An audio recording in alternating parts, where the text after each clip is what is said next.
Hegel, Georg Wilhelm Friedrich, born in 1770 and died in 1831, is a German objective idealist, exponent of classical German philosophy, taught at Jena University since 1801 and at Berlin University since 1818. The young philosopher was a radical, welcomed the French Revolution and opposed the feudalism of the Prussian monarchy. On the whole, Hegel's philosophy reflected the contradictory development of Germany on the eve of the bourgeois revolution. It was affected by the dualism of the rising German bourgeoisie, of which Hegel was the ideologist.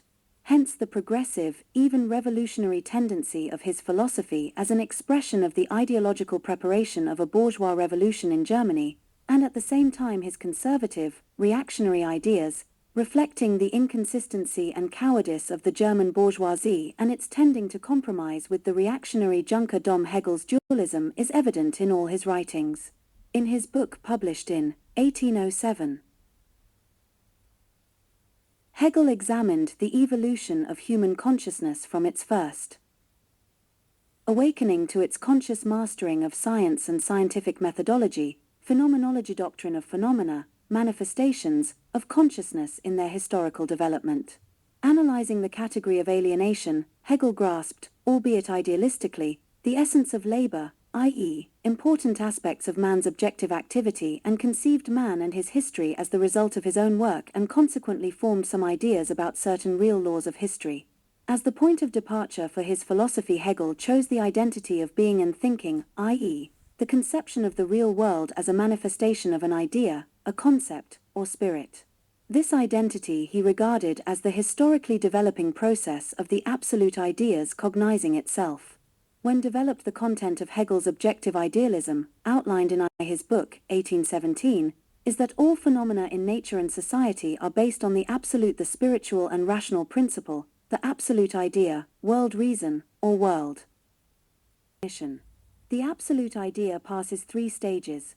1. Development of the idea in its own bosom, in the element of pure thinking logic, wherein the idea reveals its content in a system of logical categories which are related and grow out of one another. 2. Development of the idea in the form of the other being, i.e., in the form of nature, philosophy of nature. Nature, Hegel averred, does not develop. It is merely the external manifestation of the self-development of the logical categories that constitute its spiritual essence. 3. Development of the idea in thought and history, in the spirit, i.e., philosophy of mind. At this stage, the absolute idea withdraws within itself and conceives its content in the different forms of human consciousness and activity. However, the idealistic principle of identity of thought and being serves to substantiate the unity of the laws governing the external world and thinking. It is directed against Kant's agnosticism. Hegel's dialectics, set out exhaustively in his book, 1812-16, was a most valuable contribution to philosophy. In it, Hegel analyzed the major laws and categories of dialectics, substantiated the thesis on the unity of dialectics, logic, and the theory of knowledge, and elaborated for the first time in the history of thought a system of dialectical logic. Hegel made an exceptionally valuable contribution to the theory of knowledge. Of particular importance is his profound critique of contemplativeness and of Kant's dualism of the things in themselves and phenomena. Important also are the books 1821, and in 1833-36, and 1835-38, and another book in 1837. He left a profound imprint on all the branches of philosophy in which he applied dialectics and profoundly analyzed topical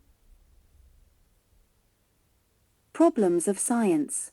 However, Hegel's dialectics was shrouded in mysticism.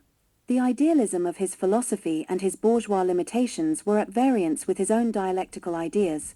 He claimed that the development of the world and of cognition had run its course to completion, injected mysticism into dialectics, applied the principle of development solely to phenomena in the realm of the ideas, made a number of categories of logic stereotyped and artificial, and presented their system as a closed one. He was unable and reluctant to draw any consistent social conclusions from dialectics and reconciled himself to the status quo, which he justified, proclaiming the Prussian monarchy the crowning of social development, tolerating nationalist prejudice, etc. Hegel's philosophy played a great role in the formation of Marxism, which preserved its most valuable element, dialectics, molding it into a scientifically strict teaching on the development of nature, society, and thought. Marxism acclaims Hegel's opposition to agnosticism, his historical approach, his faith in the powers of human reason, and his science of logic, in which he traced the connections of the real world and the most important objective laws governing theoretical and practical activity.